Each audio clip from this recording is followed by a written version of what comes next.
শেখ হাসিনা তার প্রথম তিনটা জায়গায় এসে প্রত্যেকেই প্রথম ক্লেম করছেন। যাই হোক, সাক্ষাৎকার দিয়েছেন বিদেশি সংবাদ মাধ্যমে। খুবই গুরুত্বপূর্ণ অনেকগুলো কথা আছে, এর মধ্যে সবচেয়ে গুরুত্বপূর্ণ একটাই শুনি আজকে কথা বলতে চাই।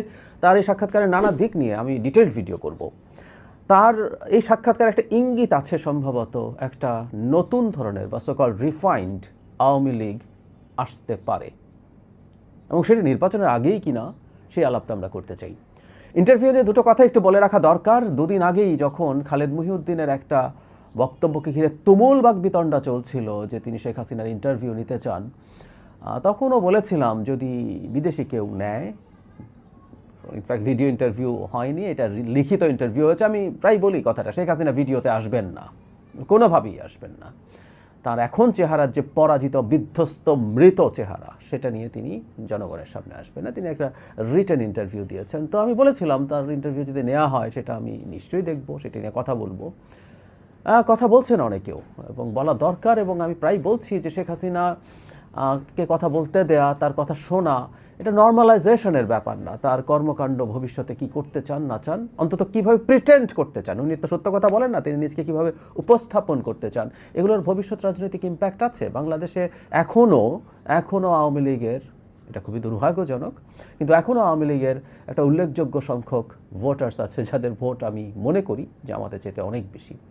তারা যদি মাঠে থাকতো তারা দ্বিতীয় প্রধান দল এখনও হতো, যদিও নির্বাচনে তেমন কিছু করার সুযোগ ছিল না। যাই হোক, শেখ হাসিনার বক্তব্যের ওই অংশটুকু নিয়ে একটু আলোচনা করি। তিনি কি বলেছেন? তিনি একটা ইন্টারভিউতে বলছেন, আমি টিভিএস থেকে পড়ছি, রাজনৈতিক অস্থিরতা সত্ত্বেও আওয়ামী লীগ দেশের ভবিষ্যৎ ভূমিকা পালনে ফিরে আসবে, সেটা সরকারে হোক আর বিরোধী দলে হোক, আর তার পরিবারের এর নেতৃত্ব দেওয়ার প্রয়োজন নেই। তিনি আরও বলেন, এটা আমি বা আমার পরিবারের ব্যাপার নয়। বাংলাদেশ যে ভবিষ্যৎ চায় তা অর্জন করতে হলে সাংবিধানিক শাসন ও রাজনৈতিক স্থিতিশীলতা ফিরিয়ে আনতেই হবে। কোনো একক ব্যক্তি বা পরিবার দেশের ভবিষ্যৎ নির্ধারণ করতে পারে না। শেখ হাসিনার পরিবারের ব্যাপার না এটা, তার পরিবারের নেতৃত্ব দেওয়ার প্রয়োজন নেই, প্রেসাইজলি, ক্লিয়ারলি বলেছেন।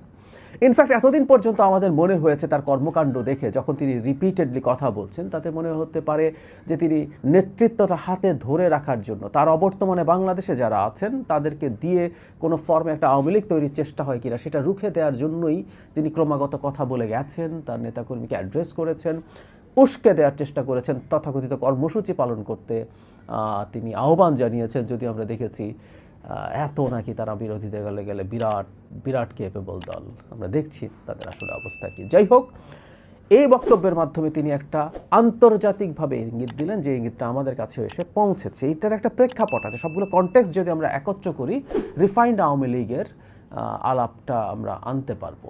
মানে শেখ হাসিনা বা আওয়ামী লীগকে নিষিদ্ধ করা হোক, এটা আসলে গ্লোবালি চাওয়া হয় নাই। ইউরোপ বিশেষ করে বা আমেরিকাও আওয়ামী লীগের নিষিদ্ধতার পক্ষে ছিল না। এই কারণে আমরা দেখব যে ডক্টর ইউনূস বারবার এই কথা বলেছেন যে তিনি আওয়ামী লীগকে নিষিদ্ধ করতে চান না, কিন্তু পরে একটা এটাকে নাটক মনে হয় আমার কাছে, জনাব হামিদের বিদেশ যাওয়া, সেটাকে কেন্দ্র করে জনাব হাসনাত আবদুল্লাহ মাঠে নেমে আসা, তারপর আন্দোলন হওয়া, কিছু মানুষজন শাহবাগ ব্লক করা এবং আওয়ামী লীগের নিষিদ্ধ। আওয়ামী লীগ নিষিদ্ধ হয়নি, আসলে আওয়ামী লীগের বিচার হবে এখন, কিন্তু এক্সিকিউটিভ অর্ডারে আওয়ামী লীগের কর্মকাণ্ড নিষিদ্ধ আছে, তাই সে নির্বাচন করতে পারবে না। এই যে এক্সিকিউটিভ অর্ডারে, এই জিনিসটা নিয়েই তো আসলে খুবই সমস্যা আছে, এই সরকার সমস্যায় পড়তে যাচ্ছে।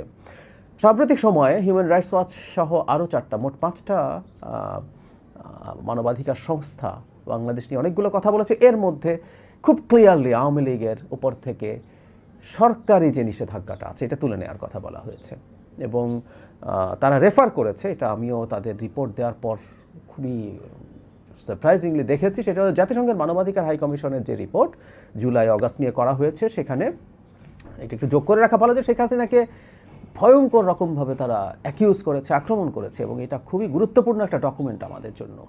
কিন্তু সেইখানেও শেখ হাসিনা মানে আওয়ামী লীগকে তারা নির্বাচন থেকে দূরে সরিয়ে রাখতে নিষেধ করেছে। তারা বলেছে কোনো দল নিষিদ্ধ করার পক্ষে তারা নন।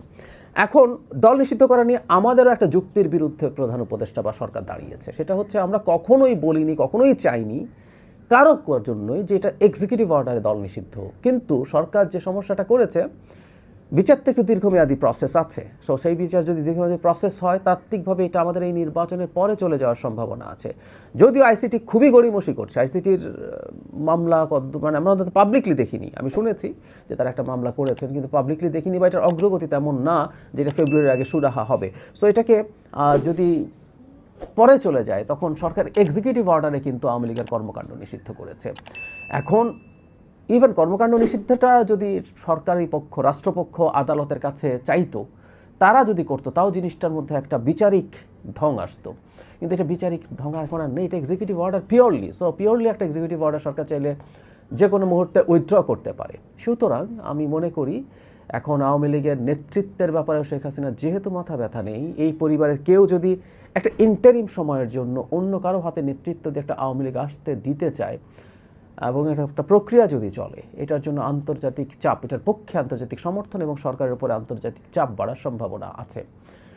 আমাদের মনে রাখতে হবে আমরা ভারতকে যেন আন্ডার এস্টিমেট না করি। যে শেখ হাসিনা তিনটা গুরুত্বপূর্ণ, রয়টার্স, এএফপি এবং ইন্ডিপেন্ডেন্ট, এই তিনটা গুরুত্বপূর্ণ আন্তর্জাতিক মাধ্যমে তার ইন্টারভিউ দিতে পেরেছেন রিটেন ফর্মেই। তাকে সমস্ত প্রশ্ন করা হয়েছিল, তিনি সেগুলো জবাব দিয়েছেন। এগুলো নিয়ে নানা আলোচনা আছে, যেটা নিয়ে ডিটেল ভিডিও করব, সেখানে কথা বলবো যে এগুলো পিআর ফার্ম টার্ম দিয়ে হয়েছে কিনা। It's a different debate, but she ওনস that, এটা তার ইন্টারভিউ, তো সেটা করছে। সুতরাং ভারতের সফট পাওয়ারের কথা বলছি, ভারতের সফট পাওয়ার খুবই খুবই শক্তিশালী, তাদের তুলনায় আমরা কিছুই না। সুতরাং আমাদের এই জায়গাগুলো একটু মাথায় রাখতে হবে যে এই ধরনের একটা প্রচেষ্টা শুরু হতে পারে। সেই প্রচেষ্টা যদি শুরু হয় আমাদের অবস্থান কি হবে সেটা নিয়েও আলাপ করা দরকার আছে। আমরা যদি চাই যে একটা দল তার কর্মকাণ্ড নিষিদ্ধ হোক, তার দলটি পুরোপুরি নিষিদ্ধ হোক, এটা বিচারিক প্রক্রিয়ায় হবে, তাহলে তার সাথে সরকারের এক্সিকিউটিভ অর্ডারে বন্ধ করার তো নিশ্চয়ই কনফ্লিক্ট আছে। গণতন্ত্র মানে, বিচার ব্যবস্থা মানে কখনো কখনো এমন কিছু ঘটবে যেটা আমরা পছন্দ করব না, কিন্তু আমরা যে অবস্থান গ্রহণ করেছি, যে বেসিক প্রিন্সিপালস আমরা ফলো করতে চাই, সেটা যেটাকে সমর্থন করে সেটাকেই আসলে সমর্থন করা উচিত। তো একটা বড় প্রশ্নের সামনে আমরা আসলে আসতে যাচ্ছি, এই প্রশ্ন আমরা কিভাবে ডিল করব সেই জিনিস নিয়ে আলাপ আলোচনা হওয়া দরকার। যদিও ইলেকশন ইটসেলফ নিয়ে এখন একটা বড় ধরনের কেওস লাগিয়ে দিয়েছে জাতীয় ঐক্যমত্য কমিশন। জাতীয় ঐক্যমত্য কমিশনকে শেষ পর্যায়ে এসে এই জাতির শত্রুর মতো আচরণের জন্য দায় নেওয়ার মতো অবস্থা তৈরি করেছে, তাদের সেটা দায় নেওয়ার জন্য প্রস্তুত থাকতে হবে।